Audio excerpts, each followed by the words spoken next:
What's happening, Hardscapers? Today I want to talk about pricing hardscape projects, why you should not be using square foot pricing when you are pricing a project, and not using other people's numbers. Let's get into this. When it comes to pricing hardscape projects, there's so many different obstacles and moving pieces that go into pricing a project. And one thing that I see commonly is people pricing by the square foot. Now, that can be a hard thing to do because of how complex hardscape projects can be, as well as no two houses are completely alike and no two projects are going to be completely alike. So I'm going to talk about why we don't use square foot pricing and provide you with an alternative as to what you can use as opposed to pricing by the square foot for a project. But first things first, when it comes to asking for advice on pricing, it's important not to take other people's numbers and apply them to your own business. And this is the first reason why we don't use square foot pricing, is because every market is going to be different. And not just that, also, every client is going to be different. So if you ask somebody for their square foot pricing from one market and start to apply that to your market, you could be pricing yourself low in your market, you could be pricing yourself even with your market, or even higher than what your market is willing to accept. The market will be the judge of that, but ultimately, whenever you try to take something from another market and apply it to your own market, you could be completely off. And that could lead you to be pricing projects too low and then eventually going out of business. They say the majority of businesses go out of business within 5 years.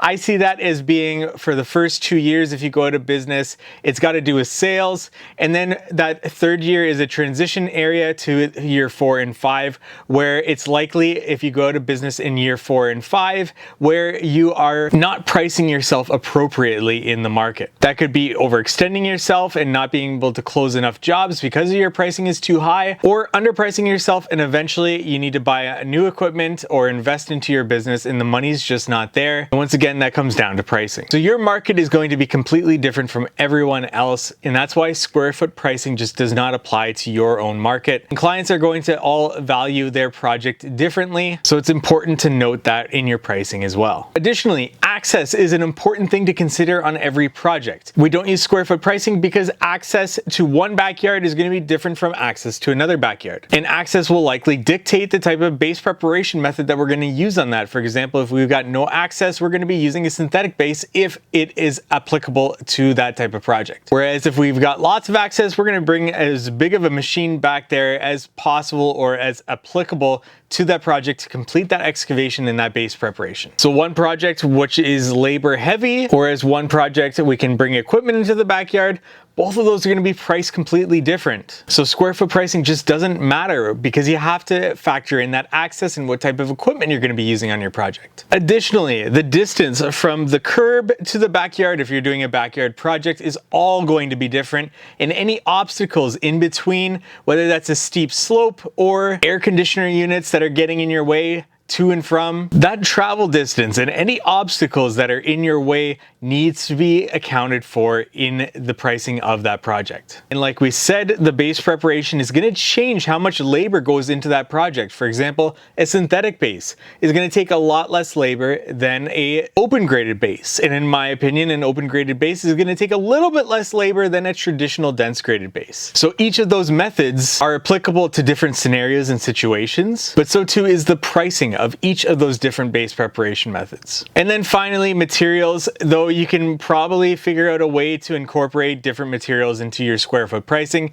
all the materials are going to be different, and each of the materials are going to have a different waste factor to them as well. For example, if you're using large slabs and one slab breaks, that's a lot more than if you're using small pavers and one of those pavers break. Additionally, if those pavers or slabs are special order, that's going to cost you more. If you're getting into mixing different pavers and multiple different pavers on a project, that adds a whole new layer of logistics and ordering those products as well. A square patio versus a curved patio. Once again, more waste with curved patios and more cutting to go along with that, which means more labor, which means more in pricing. And we could go on and on about all the different factors that go into a project from the base preparation. Maybe you need to dig a little bit more in a certain area because there was a stump there that had to be ground out and be removed. That's going to add to that labor, and a square foot pricing just does not cover that. And as you get into more and more complex projects where you've got outdoor kitchens, gas fire features, retaining walls and feature walls, water features, whatever it might be,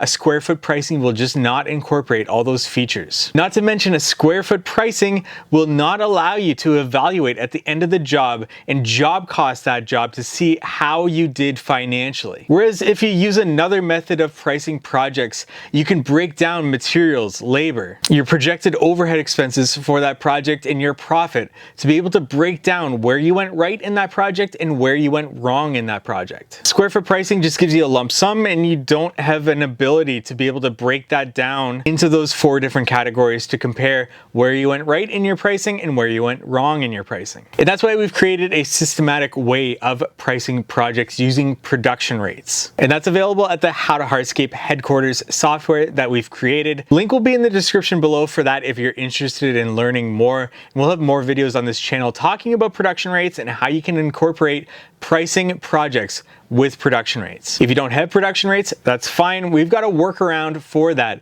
but we still want to break down a project step by step, associate an hourly amount to each of those steps, so that when that project's completed, we can go back and see where we went right, where we went wrong on each of those steps, and how we can continuously improve this system to get it to where you need it to be to accurately price. Just as easy as quoting by the square foot for a project, so you can get those estimates out as quickly as possible, but also be able to evaluate at the end of the project to ensure you're making the money that you need to in your business. And when we can break it down, that project step by step, and the amount of hours that we have to complete that project, we can then compare that to the amount of labor hours that we have in a season. For example, if we break down that we have 32 weeks in a season, we work 5 days per week, and we work 10-hour working days, we can get to a total of about 1,600 hours in a season that we have to recoup all of our costs, including labor and overhead expenses. And then we can tack on materials on top of that, as well as our profit that we want to make for the business. And that's important that profit is for the business. You should have your own owner's salary incorporated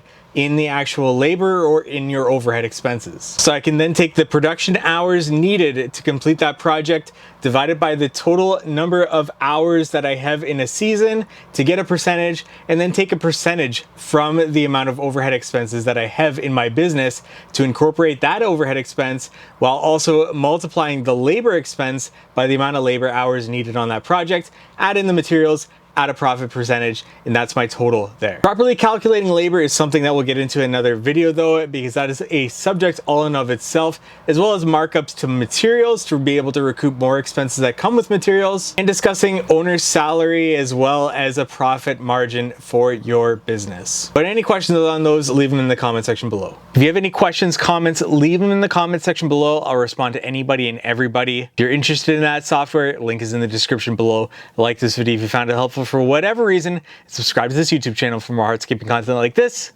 Thank you so much for watching.